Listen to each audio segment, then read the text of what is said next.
Praise the Lord. जय मसीह की। आज हम लोग कुछ बाइबल की कुछ नॉलेज पर, कुछ वचनों पर ध्यान करेंगे और उस पर मनन चिंतन करेंगे। और सब्जेक्ट है उत्पत्ति 2:9, जेनेसिस 2:9। और यहोवा परमेश्वर ने भूमि से सब भांति के वृक्ष जो देखने में मनोहर और जिनके फल खाने में अच्छे हैं लगाए, और वाटिका के बीच में जीवन के वृक्ष को और भले बुरे के ज्ञान के वृक्ष को भी लगाया। किंतु जो सही वचन है जो हिब्रू और इंग्लिश में मिलता है वो इस प्रकार है। और यहोवा परमेश्वर ने भूमि से सब भांति के वृक्ष जो देखने में मनोहर और जिनके फल खाने में अच्छे लगाए। जीवन का वृक्ष भी बगीचे के बीच में था और भले बुरे के ज्ञान का वृक्ष। यहाँ पर बताया है कि जो परमेश्वर ने पेड़ लगाए थे वहाँ पर जीवन का वृक्ष और भले बुरे के ज्ञान का वृक्ष मौजूद था। अब इसका हम मतलब कैसे समझेंगे? देखिए, हम जब देखते हैं बाइबल, हमें सिर्फ शाब्दिक रूप से नहीं समझनी चाहिए। हमें बाइबल के जो गहन अर्थ जो इसके पीछे छुपे हैं, जो इसके पीछे भविष्यवाणियाँ छुपी हैं, हमें उनको देखना चाहिए। जैसा कि इसीलिए हम लोग इसके गहरे अर्थों में जाएंगे। जैसा कि 1 कुरिन्थियंस 3:9 में लिखा है, क्योंकि हम परमेश्वर के सहकर्मी हैं और तुम परमेश्वर की खेती और परमेश्वर की रचना हो। यानी कि हम परमेश्वर की खेती हैं। जो ये पेड़ बता रहे हैं, जहाँ पर परमेश्वर ने पेड़ों को लगाया है, ये क्या है? ये परमेश्वर के बच्चे हैं। आप इनको लोग हैं, परमेश्वर के लोग हैं, ये धर्मी लोग हैं। और परमेश्वर ने जहाँ पर बताया है कि वहाँ पर जीवन का पेड़ और भले बुरे ज्ञान का वृक्ष है, ये क्या है? ये परमेश्वर की व्यवस्था है। ये व्यवस्था है परमेश्वर ने, जो कानून है परमेश्वर का, और वो दिया है। भले और बुरे ज्ञान का जो वृक्ष है, ये परमेश्वर की व्यवस्था है जो हमें भले और बुरे के ज्ञान के विषय में बताती है कि जब आप भले का कार्य करते हो, भलाई की बातें करते हो, तो तुम जीवन को पाओगे। लेकिन जब तुम ईविल, बुराई का फल खाते हो, तो तुम्हें मृत्यु होगी। तो परमेश्वर ने कहा कि तुम ये खाओ, लेकिन वो मत खाना। वो क्या है? वो है वो गलत रास्ता जो हम चुन लेते हैं, अपनी मर्ज़ी से चलने लगते हैं और ऐसे लोगों की बातों में आते हैं, भरमाए जाते हैं, जो कि हमारे लिए सही नहीं होता और वो हमें मृत्यु की ओर ले जाता है। तो और परमेश्वर यहोवा ने क्या कहा था उस आदम को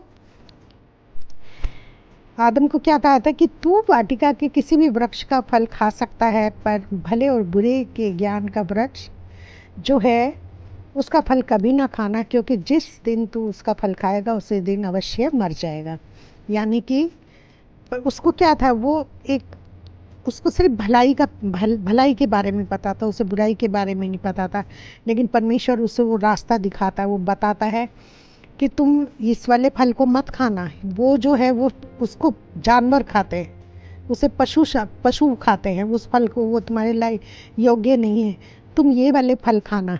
यानी कि भलाई बाकी जो बातें, आशीषित जो बातें हैं, जो मनोहर बातें हैं, वो तुम्हारे लिए हैं, तुम इसको खाना। तुम बुराई की बातें करोगे और ऐसी चीज़ें काम करोगे जो मेरी आज्ञा का उल्लंघन है, तो तुम मृत्यु को देखोगे। और उसके बाद हवा की एंट्री होती है इसमें, और वो क्या और वह बहकावे में आ जाती है जब शैतान उसको अकेली पाकर भ्रमित करता है। यानी सच में झूठ को मिलाकर उसके सामने अपना धोखा देने वाला भोजन परोस देता है। सच क्या था और झूठ क्या था, ये हमें आगे पता चलेगा। तो वो क्या करता है? वो बड़ी चतुराई से हवा से पूछता है। यहोवा परमेश्वर ने जितने जंगली पशु बनाए थे उन सब में सब धूर्त था। और उसने स्त्री से कहा, क्या सच है कि परमेश्वर ने कहा है तुम इस वाटिका के किसी वृक्ष का फल ना खाना? उत्पत्ति 3:1। स्त्री ने सर्प से कहा, इस वाटिका के वृक्षों के फल हम खा सकते हैं, पर जो वृक्ष वाटिका के बीच में है उसके फल के विषय में परमेश्वर ने कहा है कि ना तो तुम इसको खाना और ना इसको छूना, छूना भी मना था, नहीं तो तुम मर जाओगे। तब सर्प ने स्त्री से कहा, तुम निश्चय ना मरोगे, वरन परमेश्वर आप जानता है जिस दिन तुम उसका फल खाओगे उसी दिन तुम्हारी आंखें खुल जाएंगी और तुम भले बुरे का ज्ञान पाकर, भले और बुरे का ज्ञान पाकर, यानी कि भलाई और बुराई दोनों का ज्ञान पाकर परमेश्वर के तुल्य हो जाओगे। तो उसने क्या झूठ कहा कि तुम नहीं, तुम मरोगे कुछ नहीं, ये बेकार की बातें हैं, बल्कि तुम तो जब अगर ये फल खा लोगे तो तुम तो परमेश्वर के तुल्य हो जाओगे। और आगे हम देखते हैं कि परमेश्वर आगे कहता है कि आदम ने भले बुरे का ज्ञान पाकर, आदम भले बुरे का ज्ञान पाकर हम में से एक के समान हो गया है। तो वो किसके समान हो गया था? वो परमेश्वर के समान हो गया था। क्यों? क्योंकि परमेश्वर को ही भले बुरे के ज्ञान का पता था कि भला क्या है, बुरा क्या है, तब तक उसको नहीं पता था। लेकिन अब क्या था कि वो अब इन दोनों को मिक्स करके अराजकता फैला देगा, इसलिए परमेश्वर ने उसके जीवन के पेड़ को उनसे दूर कर दिया। इसके बारे में, जीवन के पेड़ के बारे में हम बाद में बात करेंगे, लेकिन अभी हम इसके विषय में बात कर रहे हैं बुरे के, भले बुरे के ज्ञान के विषय में जो पेड़ है वो बात कर रहे हैं कि परमेश्वर ने व्यवस्था में हमें हर बात को समझाया है और हमें बताया है कि ये बातें तुम्हारे लिए जीवन की हैं और ये बातें तुम्हारे लिए मृत्यु पैदा उत्पन्न कर देंगी, तो तुम इस चीज़ को मत खाना। लेकिन हव्वा ने अपनी दिमाग लगाया, उसने देखा कि हाँ, जितनी भी बुरी चीज़ें होती हैं वो सब लुभावनी होती, मन भावनी होती, हमें बड़ी अच्छी लगती है। और उसे लगा कि हाँ, बुद्धि तो आएगी, यानी कि बुद्धि आएगी, हमें ज्ञान हो जाएगा, बुद्धि देने के लिए तेज है, यानी कि हमें ज्ञान देगा, ज्ञान से भर देगा ये। लेकिन उसको नहीं पता था कि ये हमारे साथ क्या होने वाला, ये धोखे का फल था जो उसे खिलाया गया। अतः जब स्त्री ने देखा कि उस फल का वृक्ष खाने में अच्छा और देखने में मन भाव और बुद्धि देने के लिए चाहने योग्य भी है, तब उसने उसमें से तोड़कर खाया और अपने पति को भी दिया जो उसके साथ था, और उसने भी खाया। तब उन दोनों की आंखें खुल गई और उनको मालूम हुआ कि वे नंगे हैं, इसलिए उन्होंने अंजीर के पत्ते जोड़कर लंगोट बना लिए। आंखें खुल गई, उनसे शैतान ने कहा था तुम्हारी आंखें खुल जाएंगी, भले बुरे का ज्ञान हो जाएगा। उनको बुराई का पता लगा और उन्हें महसूस हुआ कि अब हम अधर्मी हो चुके हैं, हम अधर्म से लिपट गए हैं, इसलिए उन्हें जब नंगेपन पे अपनी शर्मिंदगी आई, क्योंकि उनकी आंखों में अब पाप आ चुका था। पहले हम चैप्टर में देखते हैं कि वो दोनों, पहले चैप्टर में देखें जब परमेश्वर ने उनकी रचना की तो वो दोनों नंगे थे लेकिन लजाते नहीं थे। लेकिन अब वो क्या हुआ, अब उन्हें लज्जा आने लगी क्योंकि अब उनकी आंखों में पाप आ चुका था।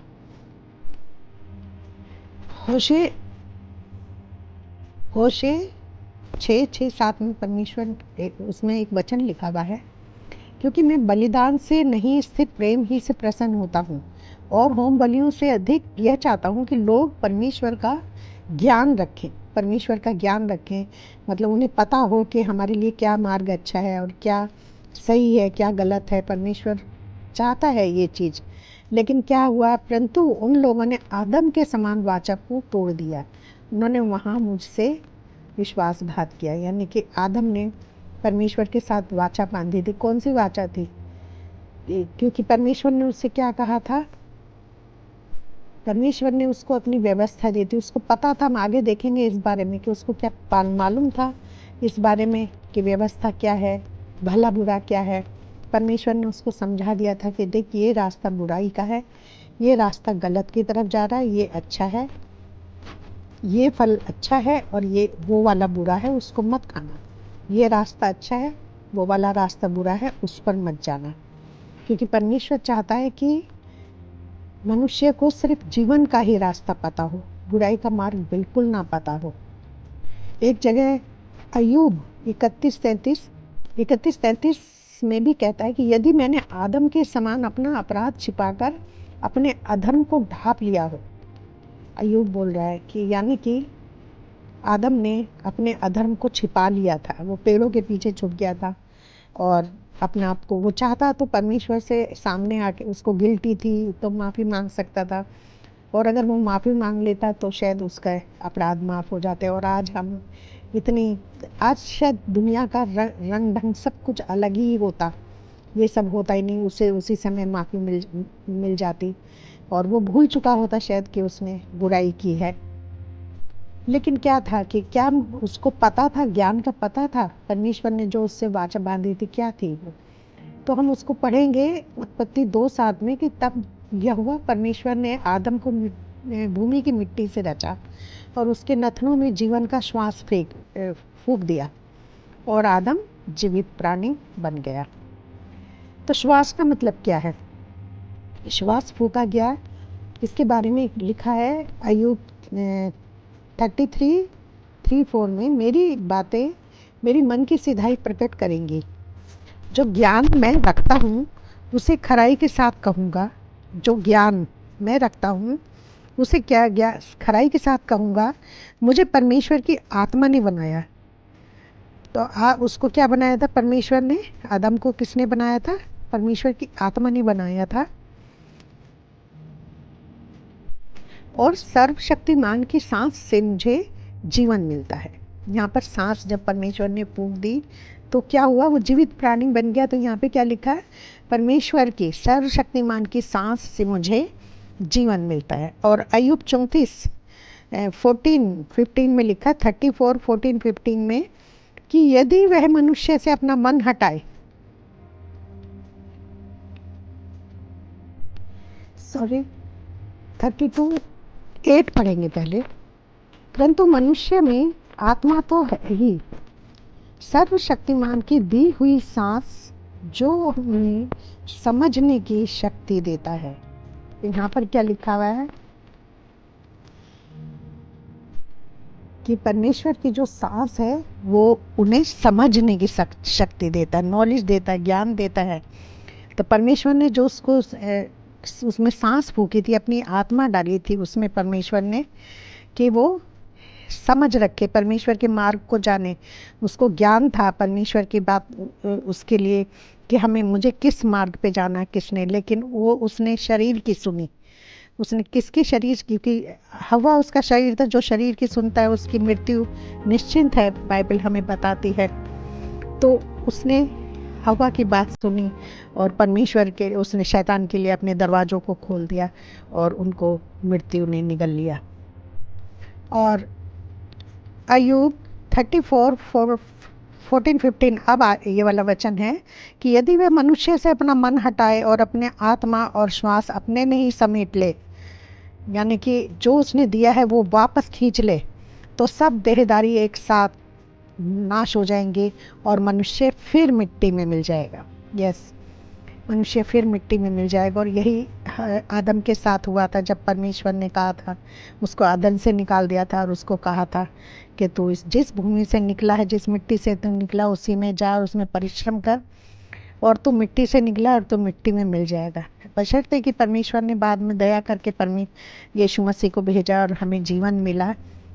लेकिन उस समय परमेश्वर की आत्मा उससे आदम से अलग हो गई थी। और क्यों? क्योंकि वो सिर्फ अब शरीर रह गया था, अब उसके अंदर देह थी, आत्मा नहीं था। और परमेश्वर ने उसको कह दिया था कि तू अब मिट्टी है और मिट्टी में ही मिल जाएगा। इसलिए हमें परमेश्वर की हमेशा उसको समझना चाहिए, परमेश्वर की आज्ञाओं पे चलना। परमेश्वर की आज्ञाएं ही हमारे लिए जीवन का मार्ग है। मूसा इस बात को बहुत अच्छे स्पष्ट रूप में बताता है, क्योंकि मूसा ने ही ये चैप्टर लिखा है। और मूसा लिखता है व्यवस्था विवरण 30:11-14 में लिखा है उसने, व्यवस्था विवरण 30:11-14, देखो यह जो आज्ञा मैं तुझे सुनाता हूँ वह न तो तेरे लिए कठिन है और ना दूर है, और ना यह आकाश में है कि तू कहे कौन हमारे लिए आकाश पर चढ़कर उसे हमारे पास लाएगा। जो आज्ञा, यानी कि मैं तुम्हें, मूसा, आप सब जानते हैं कि मूसा ने पूरी व्यवस्था दी थी उन्हें, और उन्हें बताया था, उन्हें भले और बुरे का सब ज्ञान दिया था, बताया था उनको। और वो कहता है कि देखो यह जो आज्ञा मैं तुम्हें सब बातें समझा रहा हूँ और तुम्हें सुना रहा हूँ, वह ना तो तेरे लिए कठिन है, वो तुम्हारे लिए कठिन नहीं है, ना ही दूर है, बहुत दूर भी नहीं है, और ना ही वह आकाश में है कि तू कहे कौन हमारे लिए आकाश में चढ़कर इसे हमारे पास ले आए। कि भाई जो मैंने तुम्हें बातें बताई है, ज्ञान दिया है, वो ऐसा कुछ नहीं है कि तुझे सोचना पड़े कि तुझे कौन चढ़कर हमारे लिए लेकर आएगा आकाश पर चढ़कर और हमको सुनाए कि हम उसे माने। और ना यह समुद्र पार है कि तू कहे कौन हमारे लिए समुद्र पार जाएगा और उसे हमारे पास ले आएगा। यहाँ पर जो समुद्र पार जाए लिखा है, यानी कि समुद्र की गहराई में जाने की बात कही है कि कौन समुद्र की गहराई में जाकर हमारे लिए लेके आएगा। जो ज्ञान की बातें मैं बता रहा हूँ, ना तो मतलब आकाश में तुम सोचो कि कौन लाएगा, ना ही समुद्र की गहराई से कौन लेकर आएगा, और हमको सुनाए कि हम उसे माने। परंतु अब वो कहता है कि परंतु यह वचन तेरे बहुत निकट है, तुझे कहीं ढूंढने जाने की ज़रूरत नहीं है, ना आकाश में चढ़ने की ज़रूरत है, ना समुद्र की गहराई में ढूंढना, परंतु ये तेरे बहुत निकट है, वरन तेरे मुंह और मन में ही है, ताकि तू इस पर चले। और यहाँ पर लिखा हुआ है कि व्यवस्था जो मैंने तुझे बताई वो तेरे मन में लिखी गई है, सब ज्ञान तुम्हें है, भला क्या है बुरा क्या है। और यिर्मयाह हम 31 में भी पढ़ते हैं कि परमेश्वर कहता है कि मैं उनके अंदर अपनी व्यवस्था लिखूंगा ताकि वो मेरे ज्ञान रखें, फिर उन्हें कहीं ढूंढने ना जाना पड़े, और तब वो परमेश्वर को जानेंगे और उसकी आज्ञाओं पर चलेंगे। और फिर आगे वो कहता है 30-15 में, व्यवस्था विवरण 30-15 में, 15, 19 और 20 में कहता है आगे कि सुन, आज मैंने तुझको जीवन और मरण, हानि और लाभ दिखाया है। जब उसने सारी व्यवस्था उसको बता दी तो उसने कहा ये मैंने सब जीवन, उसमें क्या है, वहाँ पे भले बुरे का ज्ञान है ना। तो यहाँ पर क्या है, सुन मैंने आज तुझको जीवन और मरण, हानि और लाभ दिखाया है। मैं आज आकाश और पृथ्वी दोनों को, आकाश यानी कि स्वर्ग और पृथ्वी दोनों को तुम्हारे सामने इस बात की साक्षी बनाता हूँ, गवाह बनाता हूँ, यानी कि मैंने जीवन और मरण, आशीष और श्राप को तुम्हारे आगे रखा है। इसलिए तू जीवन को ही अपना ले कि तू और तेरा वंश दोनों जीवित रहें। इसलिए अपने परमेश्वर यहोवा से प्रेम करो और उसकी बात मानो और उससे लिपटे रहो, क्योंकि तेरा जीवन और दीर्घ आयु यही है। हमारी दीर्घ आयु क्या है, यानी कि बुद्धिमानी। और बुद्धिमानी क्या है, परमेश्वर का भय खाना, परमेश्वर से लिपटे रहना, परमेश्वर की आज्ञाओं को मानना। क्योंकि जो लिखा बाइबल हमें वचन बताता है कि जो यहोवा की आज्ञाओं पे चलता है, परमेश्वर का भय मानता है, वो सबसे बड़ा बुद्धिमान है, सबसे। और वो दीर्घ आयु, यानी कि बुजुर्ग लोग होते हैं ना, बुजुर्ग लोगों को कहा है कि वो बहुत बुद्धिमान होते हैं। लेकिन बाइबल हमें बताती है कि जिसने, अगर छोटे बच्चे ने भी आत्मा को पा लिया, या दूध पीते बच्चे भी अगर आत्मा को पा लेते हैं, तो वो बुद्धि और समझ, ज्ञान को पा लेते हैं, और उनको फिर सब पता रहता है। फिर वो बड़े बुजुर्गों वाली बातें करने लगते हैं, बड़ी समझ की बातें करने लगते हैं। ये मैंने खुद अपने अंदर भी महसूस किया ये चीज़ को, कि जब मैं कुछ भी जानती नहीं थी, बाइबल के बारे में कुछ नहीं पता था, लेकिन पवित्र आत्मा हमें इतना परिपक्व बना देता है, इतना मैच्योर बना देता है कि हम फिर हर बात को समझने लगते हैं कि परमेश्वर हमसे क्या चाहता है। हमारा ये छोटा सा अध्ययन था कि भले और बुरे ज्ञान का वृक्ष क्या था। भले और बुरे ज्ञान का वृक्ष परमेश्वर की व्यवस्था है, जो हमें भले और बुरे का ज्ञान देती है, बताती है हमें, और उसी में हमारे लिए भलाई की बातें हैं, और उसी में हमारे लिए बुराई की बातें भी बताई कि अगर तुम बुरा करोगे तो उसका क्या अंजाम होगा। तो इसलिए हम आज इसको ख़त्म करते। कल हम अगली बार हम जीवन के वृक्ष के बारे में गहराई से पढ़ेंगे कि जीवन का वृक्ष क्या है। तब तक के लिए हमें आज्ञा दें, और हमें हमारे चैनल को सब्सक्राइब भी करें और बेल आइकन दबाएं, क्योंकि हमें लोगों की ज़रूरत है, तभी तो फिर। और कमेंट भी करा करें। कमेंट करने से क्या होता है कि जो यूट्यूब होता है इसको ज़्यादा फैलाता है, नहीं तो हमारा चैनल फैलेगा नहीं, तो लोगों को पता नहीं लगेगा। बहुत सारे लोगों को समझ में नहीं आता भले और बुरे के ज्ञान का वृक्ष। मैं भी बहुत सोचती रहती थी कि ये क्या है भले बुरे ज्ञान का वृक्ष, भला और बुरा ज्ञान। फिर पवित्र आत्मा ने हमें सिखाया कि भले और बुरे का ज्ञान का वृक्ष, ये मूसा के ही 30 चैप्टर से मेरी ये बात समझ में आई थी कि वो ये जीवन और मरण की बातें, ये परमेश्वर की व्यवस्था है जो जिसके बारे में लिखा है कि जीवन का वृक्ष और भले बुरे का ज्ञान वहाँ था। ऐसा नहीं लिखा हुआ कि वो जीवन का वृक्ष और उसका पेड़ लगाया, ऐसा नहीं लिखा हुआ। वहाँ पे लिखा है कि जब परमेश्वर ने पेड़ लगाए तो भले जीवन का वृक्ष और भले बुरे का ज्ञान वहाँ था। यानी कि जब हम वचन का बीज बोते हैं तो क्या होता है, वो एक पेड़ बन जाता है।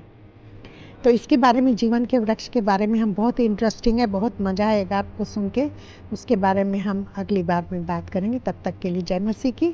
आप सबको परमेश्वर खुश रखे और हमें भी, और परमेश्वर हम सबके साथ बना रहे। आमीन।